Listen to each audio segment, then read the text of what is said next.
Senior सहाफ़ी और तजियाकार सलीम साफ़ी के मुताबिक सुप्रीम कोर्ट ऑफ पाकिस्तान के फैसले के मुताबिक पीटीआई को इंट्रा पार्टी इलेक्शन कराने के लिए इलेक्शन कमीशन की तरफ से पहला नोटिस 24 मई 2021 जब पीटीआई एस्टेब्लिशमेंट की लाडली थी और हुक्मरानी के मजे लूट रही थी को जारी किया गया। लेकिन इंट्रा पार्टी इंतखाबात कराने के बजाय कोरोना का बहाना बनाकर पीटीआई ने 1 साल की मोहलत मांगी, जो इसे इलेक्शन कमीशन ने दे दी। जब साल गुजरने के बाद भी पीटीआई ने इलेक्शन नहीं कराए तो इसी साल इलेक्शन कमीशन ने इसे शो कॉज नोटिस जारी करते हुए इलेक्शन एक्ट 2017 का हवाला देकर इसे इंट्रा पार्टी इलेक्शन न कराने के मज़मरात, इंतखाबी निशान से महरूमी वगैरह से मुतनब्बे किया। ये रियायत किसी और जमात ने मांगी और न इसे दी गई और ये शर्त लगा दी कि इंट्रा पार्टी इलेक्शन 13 जून 2022 से लेट नहीं होने चाहिए और साथ ये भी कहा गया कि मजीद एक्सटेंशन नहीं दी जाएगी। चुनाचा पीटीआई के मुताबिक 8 जून 2022 को नाम नेहाद इलेक्शन कराए गए,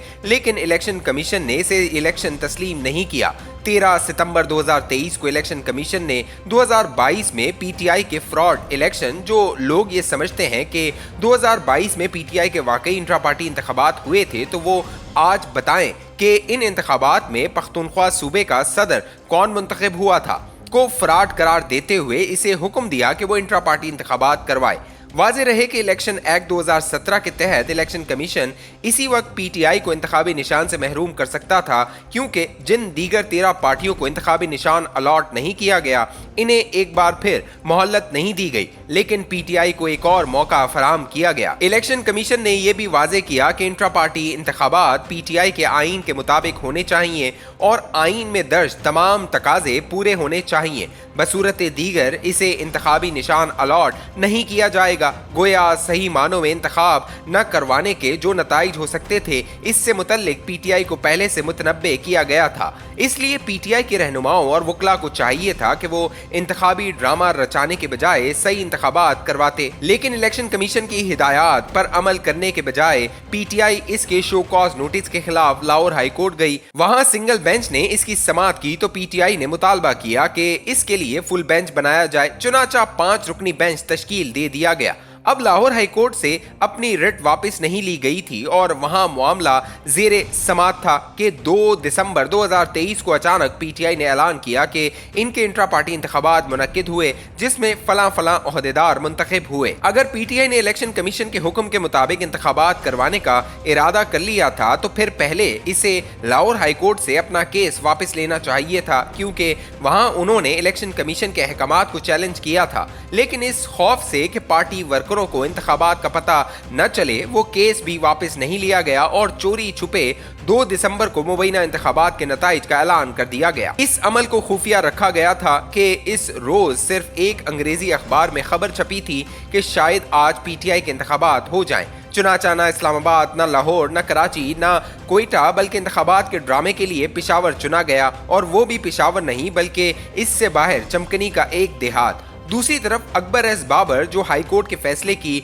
रूह से तादमे तहरीर पीटीआई के रुकन है, 1 दर्जन मजीद कारकुनान के साथ इस रोज मीडिया के कैमरों के सामने इंतखाब लड़ने के लिए कागजात नामजदगी तलाश करते रहे, लेकिन इन्हें कागजात नामजदगी नहीं दिए गए। यूं ये सब लोग भी इस इस्तदा के साथ अदालत गए कि इन्हें नाम नेहाद इंतखाबात में हिस्सा लेने नहीं दिया गया। इधर पिशावर हाई कोर्ट के सिंगल बेंच से पहले एक फैसला आया, फिर दूसरा और फिर दूसरे बेंच ने पीटीआई के हक में एक बिला जवाज फैसला दिया, जिसके खिलाफ इलेक्शन कमीशन ने सुप्रीम कोर्ट से रिजू किया। 2 दिन पूरी कौम के सामने चीफ जस्टिस काजी फायजीसा की सरबराही में 3 रुकनी बेंच ने समाअत की। इस समाअत के दौरान पीटीआई के वकला अपने किसी मौकिफ के हक में कोई सबूत पेश न कर सके। चुनाचा दिल पर पत्थर रखकर जस्टिस काजी फायजीसा और इनके साथी जजेस, दिल पर पत्थर रखने के अल्फाज मैं इसलिए इस्तेमाल कर रहा हूं क्योंकि जस्टिस काजी फायजीसा हमेशा इंसानी हुकूक और जमहूरियत के हक में फैसले देते रहे। चंद रोज कबल पुराना केस निकाल कर उन्होंने जनरल परवेज मुशर्रफ को बाद मर्ग सजा सुनाई थी, जबकि जस्टिस मुसर्रत हिलाली जज बनने से कबल भी इंसानी हुकूक के लिए भरपूर तरीके से सरगर्म अमल रही, को अपने फैसले में लिखना पड़ा कि इलेक्शन कमीशन ऑफ पाकिस्तान 24 मई 2021 से, जबकि पीटीआई मरकज और सूबों में हुक्मरान थी, पर जोर डालता रहा कि वो इंट्रा पार्टी इंतखाबात करवाए। इसलिए ये हरगिज नहीं कहा जा सकता कि इलेक्शन कमीशन पीटीआई के साथ ज्यादती कर रहा था। न हमें ऐसे शवाहिद मिले कि इलेक्शन कमीशन पीटीआई से मुतल्लिक बदनीयती से काम ले रहा है या फिर तासुब से काम ले रहा है। इलेक्शन कमीशन ने इनसे सख्त अहकामात दीगर 13 जमातों से मुतल्लिक दिए। इसी तरह का एक केस इलेक्शन कमीशन के सामने 12 जनवरी 2024 को ऑल पाकिस्तान मुस्लिम लीग का आया और कमीशन ने इसे सियासी जमातों की फहरिस्त से निकालने का फैसला बरकरार रखा। इलेक्शन कमीशन चाहता था कि पीटीआई इंट्रा पार्टी इलेक्शन कराए, लेकिन पीटीआई ने सिर्फ सर्टिफिकेट पेश करके गुल खलासी कर ली, जबकि हमारे पास ऐसे कोई शवाहिद भी सामने नहीं लाए गए जिससे साबित हो कि बादिउल नजर में इलेक्शन से मिलता जुलता कोई अमल किया गया है। दूसरी तरफ पीटीआई के 14 मेंबरान शवाहिद के साथ पेश हुए जिन्होंने साबित किया कि इंट्रा पार्टी इंतखाबात मुनक्किद नहीं हुए। इसी तरह इन मेंबरान के पार्टी से निकाले जाने के बारे में भी शवाहिद पेश नहीं किए गए। पीटीआई सेक्रेटेरिएट के जारी करदा नोटिस में कहा गया कि इंतखाबात पेशावर में होंगे, लेकिन पेशावर के बजाय चमकनी में नाम नेहाद इंतखाबी अमल करवाया गया। अगर पेशावर हाई कोर्ट के इस मौक़िफ़ को सही मान लिया जाए कि इलेक्शन कमीशन का इख्तियार ही नहीं था कि वो इंट्रा पार्टी इलेक्शन की जानकारी करे, तो फिर पूरे इलेक्शन एक्ट के इंट्रा पार्टी इलेक्शन से मुतल्लिक दफात गैर मौसर हो जाएंगे। इसलिए इलेक्शन कमीशन के अपील को मंजूर करते हुए इसके 22 दिसंबर 2023 के ऑर्डर को बरकरार रखा जाता है।